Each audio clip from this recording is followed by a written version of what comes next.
Welcome to the show. This is the WillPower Podcast, hosted by Will Holdren. Each week, we sit down with the brightest entrepreneurial minds and uncover the real secrets behind their success. And if you want every episode in one place, plus exclusive insights and updates, head to willpowerpodcast.org and join the email list. If you're ready to take that next step and unlock your next breakthrough, you're in the right place. Now, let's get to the show.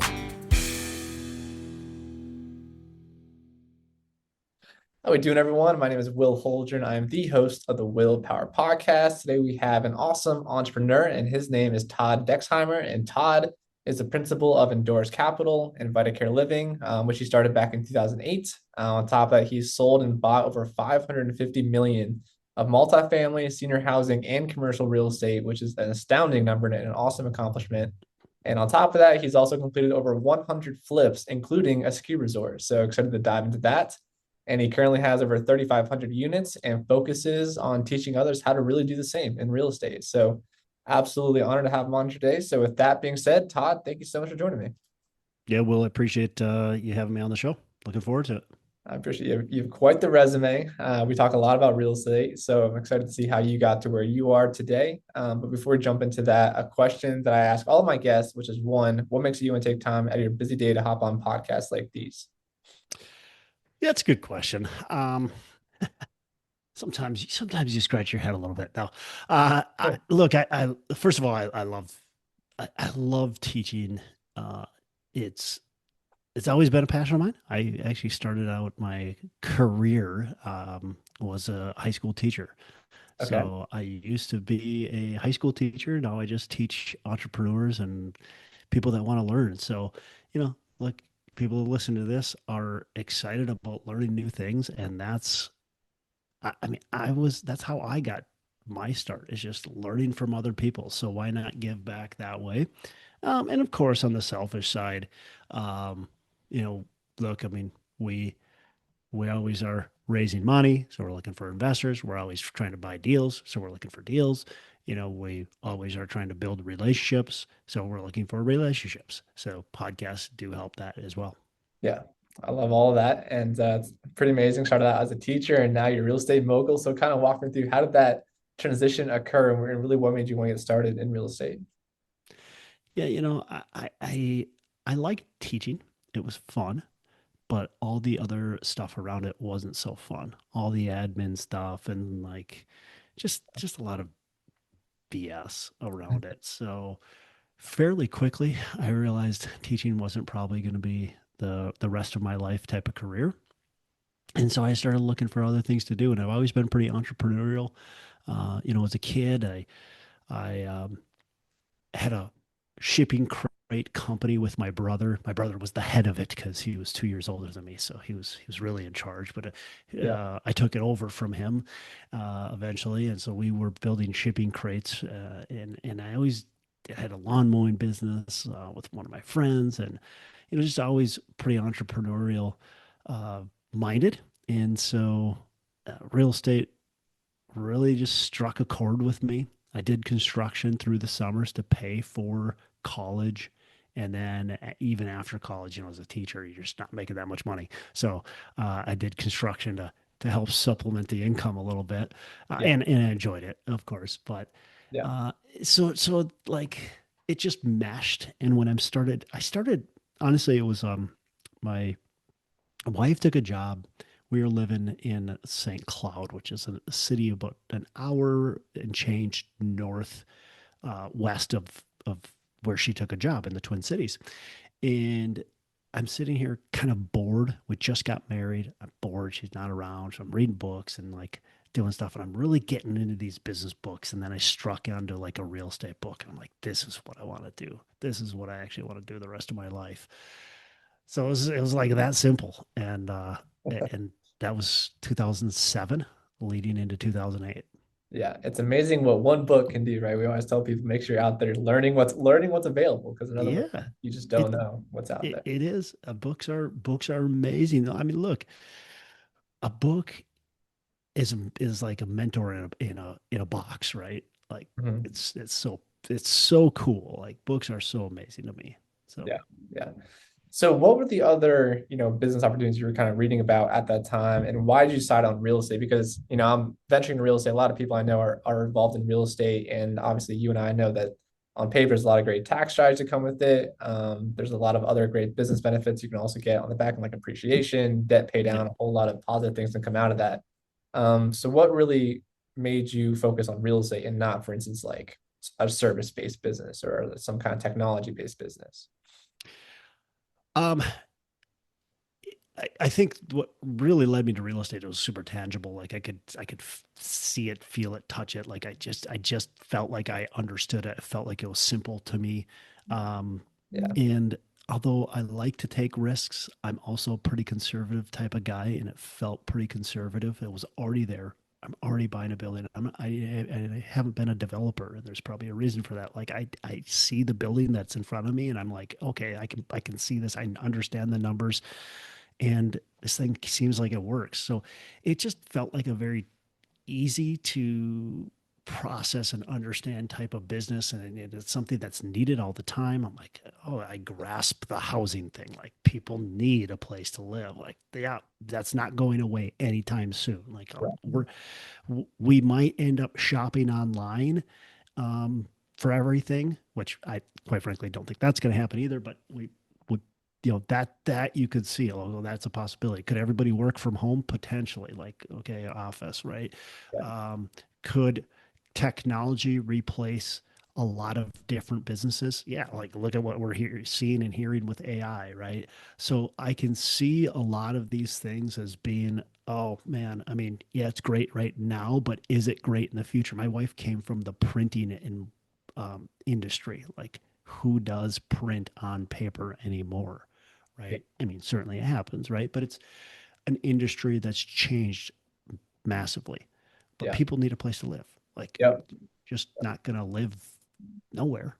Right. So And no matter what happens with AI, right, housing is always going to be they're the still going to need a main. place to live. Yeah, yeah, it's a pretty safe bet in that regard. So 2008, you read this book, right? You want to get started in real estate. Walk me through, what was that first real estate transaction you got into, and did you use your own funds? And at what point did you like find a strategy and start raising capital and a fund and do all those fun things? Yeah. So it's 2008, by the way. So this was like, Yeah, not a great time to be starting. well, I'm glad you said that, because most people are like, oh my gosh, what an amazing time. And it was in hindsight. But at the time, the world was on fire. Everybody's running away from the fire, and they're burning. Their clothes are on fire, their hair is on fire. Like everybody, it, like we don't know what's going on. That was a scary time. And so people are losing their houses left and right. And house values, duplex values, all that kind of stuff, they're going down like quickly, quickly. Nobody alive has really ever seen that before. Maybe some people during the Great Depression, but like most of us had never seen that before. And Mhm. so it was a scary time. So, anyways, it's 2008. Luckily, I was a little naive. I didn't buy anything before then, and well, I shouldn't say that. I bought my own house to live in, my wife and I, but that was different. Anyways, um, so the first deal I did was actually three purchases, pretty much at the same time, within a short time frame. So my wife and I bought a single family house for us to live in, and that was like a flip, a live-in flip. It was a foreclosure. We ended up getting a 403k loan, um, and doing all the construction on it ourselves. Right. So we lived in that, and literally flipped it. Right. Got out of it when we could. The next house was a real flip, which ended up being a flop. And then the last one was a single family home that was a rental. And it's funny because I bought that house and was renovating it, and I actually ran it like the neighbor owned this house next door. He ended up getting foreclosed on in just a little while later. But he's like, I told him what I did, and he's like, "That's the stupidest thing. You're going to lose all your money, man. That's a terrible thing. You can't do that." So he ended up losing his house. I think he was just sour of what was happening. But I was like, I don't know. It seems like it makes sense because I bought this thing for, $65,000 and it literally rents for 1,400. I'm like, I don't know. The math seems to Yeah, work here. math looks good. Yeah. Yeah, math looks good. So I feel like I'm doing something okay, but yeah, it's still intimidating because everybody's like, dude, don't do this. Like what you're Yeah. doing is crazy. Yeah. That's a pretty unique startup. And to your point, I think starting at 2008 when you haven't deployed capital before 2008 to actually lose all that value, I think deploying it right at that time was probably the best time to deploy it in like Such a good time. the recent 100 years of American history. Yeah, yeah, Right. yeah. Because Such a good time. But again, it was just intimidating and everybody's telling yeah, you not to do it. But right. again, I think part of what worked for me is I was so naive Yeah. um, that it actually was a benefit. Like I didn't know enough to be too scared. Yeah. Yeah. And on these early deals, did you just use your capital, I'm assuming, for these flips and this single home rental? Yeah, so actually on the flip, I partnered with a guy, and so it was his money, and we ended up doing the flip, and I worked my butt off in that stupid thing. Did most of the work myself. My wife helped. Some of my buddies helped, and I paid them like beer to help me, and ended up making like $2,000 on the stupid thing after paying the investor back. So Yeah. that was a great learning lesson, but it Yep. was not a great flip. Yeah. Could have been worse though, right? At least it was profitable at the end of Yeah, it. yeah, So there you go. At least it that's was on the profitable. resume. Yeah. Yeah. Yeah. So how did you start scaling after these first initial properties in 2008? And really, when did this become more of like a formalized business? And and how did you just grow from there and scale it? I started scaling by banging my head on the wall, honestly, by doing everything wrong, by Really? by trying to do everything myself to start with, and then realizing I couldn't do that. So, okay, I got to start hiring some guys to help me do some work. All right, I'm going to keep on doing, all kinds of stuff myself to then finally realizing, okay, I can't do this myself. I'll tell you a story if you got time. So, Yeah. I was driving to Home Depot, or sorry, I think it was Menards, which is like a Home Depot. If for those of you who don't know Menards, so driving to Menards and get all my stuff. I've got 2x4s, I've got concrete bags, I've got all kinds of stuff piled in the back of my car, and even in like the front seat, the trunk, everything. And I'm driving a 2003, I think it was something like that, Nissan Altima. I'm driving a Nissan Altima, so it's a car, it's a sedan, right? And I'm going from the store to one of our flips just because this is what I do. Like I got to do everything, right? I got to be in charge. I got to be somehow connected.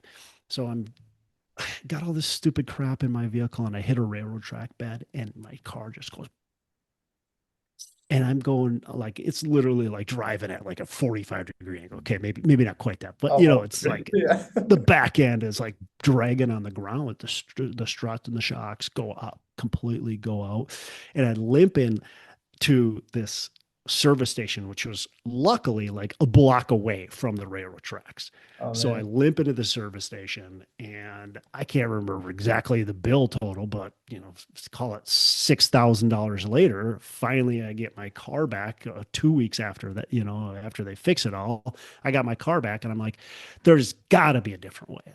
I can't be the delivery guy. Can I really? So I started doing the research and figured out, oh yeah, there's actually Home Depot will actually do the deliveries for you and all this kind of stuff. And then I'm like, okay, what else am I doing? That was like this paradigm shift of where I'm like, what else am I doing wrong in my business, or I'm just in my own way. And so that really started getting me to think. And this was probably, by the way, like a year and a half to 2 years into it. So it took me a while. I'm stubborn. And I just like took me a while to understand that. What really got me to shift. So that helped. And like look at the flips. I started becoming more efficient. I'm doing a lot still, but I'm becoming more efficient. I've got teams in place. But what really I think changed my way of thinking from being a person that's always got to do everything and be in control of everything Yeah. to giving up a lot of controls when I started buying properties out of state. Okay. That made me a much better investor. That made me a much better business owner. Is when I was forced then to delegate. I was forced to trust people, and I made a ton of mistakes, by the way, along the way doing that. But it forced me to make those mistakes and learn from those mistakes. Gotcha. Gotcha. Yeah, I think a lot of new investors struggle with that out of the gate. To your point, a lot of them still have a job, right? That they're working. They want to get involved in real estate. They find 100%. themselves having to do everything, outside of their 9 to 5, and then you're spending your whole evening working on the house, right? Or do whatever you need to do on the property. So I guess, And I think that's great, by the way, Will, like to an extent. I think that's a great way to learn and to start. And yeah, I think if you are that type of person, go ahead, take advantage of that and start that way. But if you actually want this to be a real business and go somewhere with it, you have to learn how to delegate. You have to learn to give up control, full control over things. Like you're never going to be successful unless you're able to do that. yeah. And so for people that do want to turn it more into a full-time legitimate business where they're outsourcing these types of things, but it's tough too because it's got to fit into the cash flow, right? Of the property and Yep. the environment. It's tough to have enough cash flow on top of debt service to be hiring people to do these different things for you. But if you do have capital, right, to go out there and hire some people, what would you recommend are kind of the first things that you should be outsourcing to other people? Like, is it the accounting portion of it? Is it the deal sourcing up portion of it, or like what would you recommend there?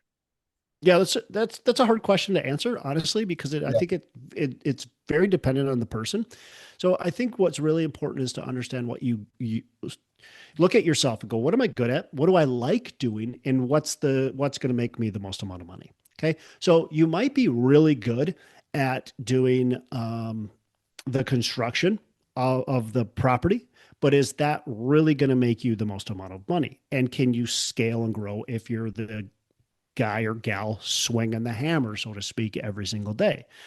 Okay, maybe you enjoy it, and maybe that is the best use, but maybe not, probably not. So, okay, so what else am I good at that I enjoy that I can do? So maybe instead you do like swinging the hammer, and this happens to a lot of construction guys. Like they have a tough time giving that up because they're good at it, they like it, and they know, like, quite frankly, if I'm going to hire 20 people, 19, maybe even 20 of them are not going to be as good as me. Okay. So I have a really tough time giving that up. But the people that do well are the people that are willing to give it up and they say, okay, I'm, I'm good at this stuff. I'm passionate about it. I love it, but I'm going to actually just be the manager. I'm going to be the guy that hires other people. I'm going to be managing the projects. I'm going to be doing that. So I think it's really important, like I was the bookkeeper. I'm sitting here doing books on Christmas, going to my in-laws and doing the books. And that's what I'm doing. I'm trying, it's like, I hated it. Was I okay at it? Sure. I understand math and I can put things together, but I hated it. Was that a good use of my time? Absolutely not. It was a terrible use of my time. Yeah. So for me, hiring a bookkeeper was a really, really good early step, right? It Yeah. just was so valuable for me to do that. Yeah, but to your point, I think it's also important for these people, especially going to real estate, to have an understanding of how those finances work, right? And I think just having a general understanding of the accounting behind the scenes is also going to be super helpful for how to scale. So to your point, I think it's important to kind of start out with that and get familiar with it, and then to your point, yeah, outsource it, right? Find a bookkeeper that can do it for you and scale that way in a more Yep. realistic fashion. Um, And I think what's really important too is when we're talking delegation and we're talking scaling, we're not talking about completely turning a blind eye to your business and the operations of the business. You need to understand enough about the books and what's going on with the books to be able to know when mistakes are being made or things are you're being taken advantage of or things like that. Because that does happen, right? So yeah, you need to know enough and have enough understanding and checks and balances for that to either be avoided or caught quickly.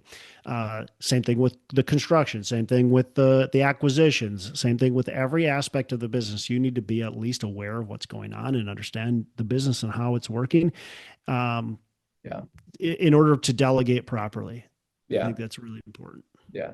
And one thing you mentioned too is that you look now to buy properties that are out of your state. You said that was a big growth curve for you. I was told from a lot of other people, like start kind of like in your backyard where you got familiar with the market maybe for like a first deal or two, right? Get a Yeah. better understanding, and then you can look to expand. I'm just curious. So do you agree with that statement? And Yeah. also when people go to, expand other markets, like what are you looking for, right? Because I feel like there's got to be enough of those qualified properties in your home state, right? So like what is the like why are you expanding outside of the states? Yeah. Those are big questions. That's a big question you should ask yourself is why are you truly expanding out of your home state? Yeah. So I was frustrated with my home state. I felt like the Twin Cities wasn't growing as quickly as I wanted to, but yet prices were compressing. Cap rates were compressing. Prices were going up faster than what they should be. I didn't think the value proposition was there anymore, which quite frankly, I think I was wrong.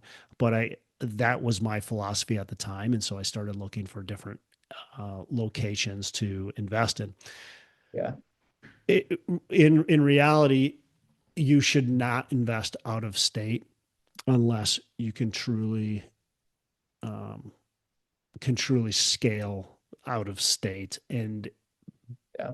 build the systems and processes. I think it's a big, maybe a big mistake is the wrong word, but I think it's a mistake for most people that end up buying out of state because they're going to buy a single family or duplex or anything like that. And it's like, look, how many trips can you take a year even to that state for where it financially just doesn't make sense? Like I bought some duplexes in Milwaukee, Wisconsin, and it's either like a drive, plane, or a bus. Well, taking the bus sucks, right? So then I got to drive there. I got to stay overnight, and it's like it's a 5.5 hour drive. I got to stay overnight. By the time you do that, you're spending $300, and that. There goes a full month of cash flow, Right. Just like that. Yeah. just like that. Like one trip. Like holy crap! Yeah. Now I just lost a full month of cash flow. I do that 3 times a year. I lose 3 months of cash flow. Like what happens if anything goes wrong at the property? Now I just didn't make any money this year because I bought out of state. So I think Yeah. I think buying out of state is really tough, especially when you're buying small properties. I think bigger properties, apartment complexes, like we've got properties out of state right now. They're all larger apartment Yeah. complexes. That works better because we've got staff on site. We've got a team out there that works better, but it's still difficult. So I think your own backyard is just, yeah, it's so valuable. We're buying in our own backyard still. Um, Yeah. and so like, look, is there better markets than the Twin Cities? Quite frankly, Twin Cities is doing really, really good, despite what you maybe hear on the news. But the Twin Cities is doing really, really good right now. But there are better markets in the country than the Twin Cities, certainly. But can we do better in those markets versus the Twin Cities? That's where it's like, maybe not, because we have advantages here. Yeah. We are local here. We know what's good, what's bad. We can react to problems quickly. We can be flexible and nimble. Where Yeah. if we're out of state or somebody coming from out of state, they can't. Yeah. So, Yeah. and I think there was a second part to your question that I didn't answer. I don't remember what it was. So I don't either, but I think that's a pretty good answer. Yeah. And I agree too. I think the bigger items that makes sense. You can have a team that's kind of on site, even though it's out of state. That makes a lot more sense than buying a single family home in like Ohio, just yeah, just because you want to. yeah. So yeah, I think those are all really great points. So I'm kind of curious, where do you think we're at right now in the current real estate market cycle? And really, what are some of the key metrics you're looking for when you're evaluating buying opportunities for these larger apartment deals? Yeah. So when I'm talking about where we're at, I'm going to be mainly talking about apartments because Yeah. that's my niche. That's where I'm at. I can hit on a little bit of assisted living as well. Yeah. But so in the apartment world, look, I think nationwide, which nationwide's always tough because Yeah. stuff doesn't happen nationwide. But nationwide, values are down 18.5%. That's basically bottom. They bottomed out down to about like 18.7. Then they popped up a little bit. Now they go back down. So prices are down. I actually don't think of this as a distressed market. This is not a distressed market in the terms of distress when you look at prices being down. Prices are down for one reason, in my opinion, in pretty much one reason alone, and that is interest rates. Cap rates are compressed because interest rates have gone up. Sorry, cap rates have expanded because interest rates have gone up. And that's really what you're seeing. We're not seeing a lot of foreclosures. We're not seeing, and we are seeing some, but we're not seeing a ton of foreclosure, a ton of that stuff. I could see that coming, but I've also thought that could be coming for the last couple of years. So I don't know. I don't know if we're going to see foreclosures. Yeah. There's a lot of properties that were put under contract and purchased with floating rate bridge debt, and those loans either have expired or are expiring or have been pushed down the road. How many of those come up to market as distressed foreclosure assets? I don't know. I'm not sure. And so that's tricky. I just don't see a scenario where we see a truly distressed market. I don't see that in multifamily. I think there's enough dry powder out there where those will get swallowed up pretty quickly. You might see some one-off deals.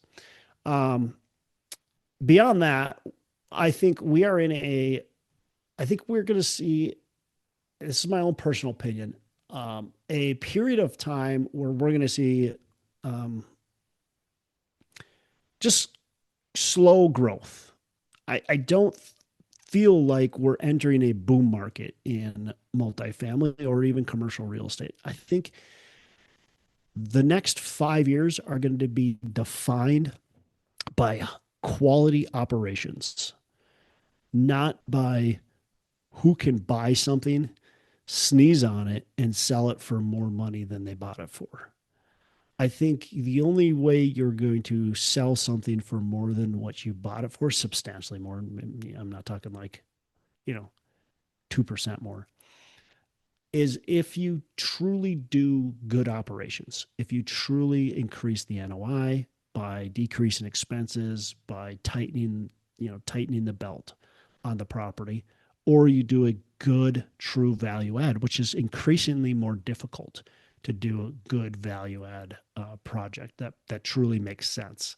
So I think we're in an operations phase where people that can operate properties well are going to win. I don't think we're in a flipping phase right now. There's a lot of companies that they focus on flipping apartment buildings. They buy it, they fix it up, and they sell it within 12 to 36 months. I just don't see us in a flipping phase right now. I think we're in a buy and hold phase for at least the next couple of years, but I think it may be even longer.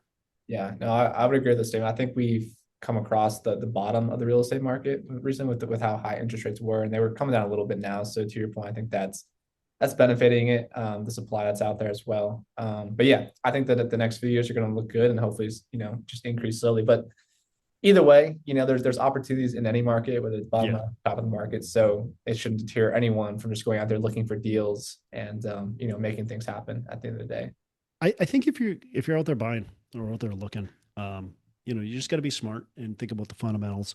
And I think you have to be careful about your assumptions. I think there's a lot of people that are out there right now going, "Oh, we got to buy something because the interest rates are going to go down."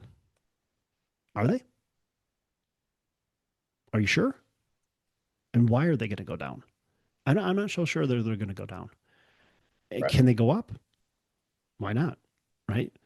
So do interest rates go down? Maybe, maybe not. So I don't know. I wouldn't go buy out there because interest rates are going to go down. I wouldn't go buy out there because there's not, I shouldn't say this. Like what I was going to say is because there's not a lot of inventory coming on the market. I think that's a great reason to buy, but I don't think you want to be overly optimistic that the drop of inventory is going to lead to massive rent increases. Slow, steady rent increases, fine. I can get on board with that. But huge rent increases, I don't know, maybe. But I think it's going to take a little while, at least, for that to kick in. Yeah. Yeah. To your point, I think it's still a dangerous play with floating rates, because, to your point, a lot of people did think they were going to go down and are going to go down. And who knows? Yeah, I mean, the economy's doing well. If unemployment stays low, like it's not going to go down, right? Because the economy's doing well. So I guess we'll see. Before we're on touch, I got a couple more questions to ask you. One of them is, how do you see AI playing a role in the real estate industry with these real estate firms, and how are you planning on implementing AI? Is it going to be kind of automating deal flow? It's coming to you, sourcing deals. How do you kind of see that playing out?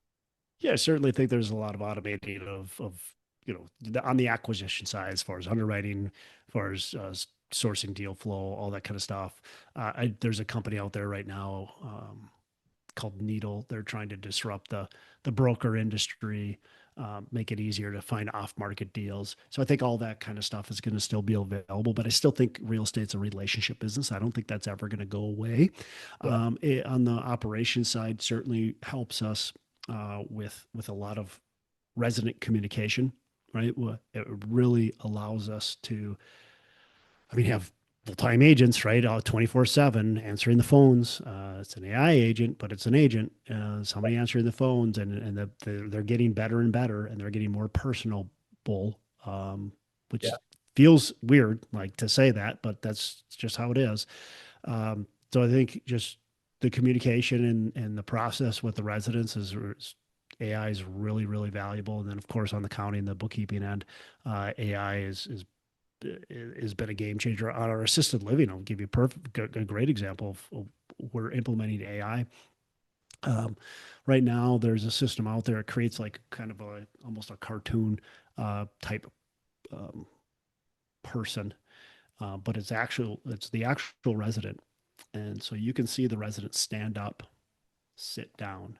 Right now, it's tracking that resident, and again, it's like you can see everything they're doing. Now it's made as a cartoon, so you can't see if they're changing. You can't see their body, right? You can't see Right. what. So that's why they do that for privacy reasons.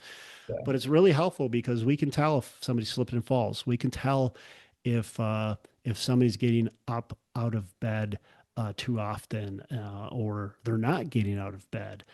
All that kind of stuff we can tell immediately.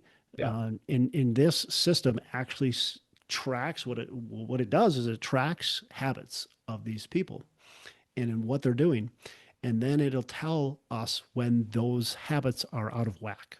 So if this resident is typically getting up um, twice a night, and all of a sudden they're getting up 3 times a night, 4 times a night, 6 times a night, and it's like, okay, high alert. What's going on? We need to check this person's vitals. We need to figure out what they're doing, how they're eating, all that kind of stuff. What's going on in their life that's changing this, and is it something health wise that we can, help? And so that's a great tool.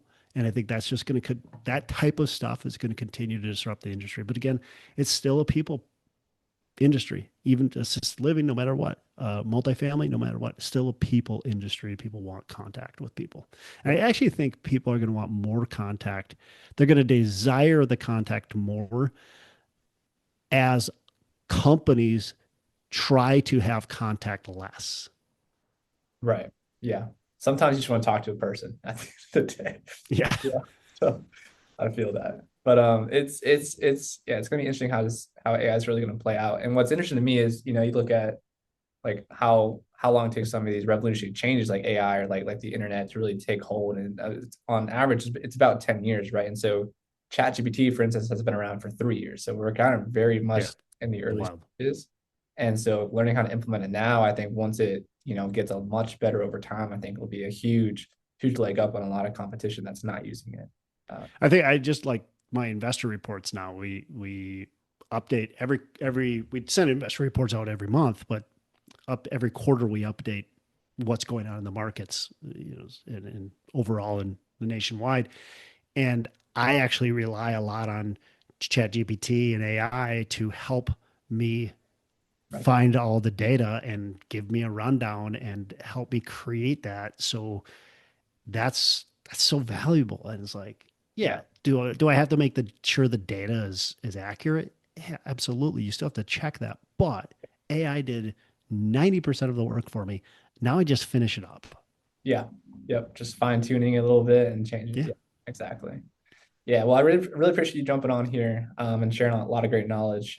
Going forward for you, I mean, obviously you've done so much with your fund and all the purchases you've had. What are some of the main goals you have here for the next few years? It's just continued strategic growth for us. I think that's for us. We've got a business where we don't have to buy assets if we don't need to, but we want to buy assets. We want to grow. So one of the things that we've done recently over the last 18 months is brought all our property management in-house. That's made some awesome changes.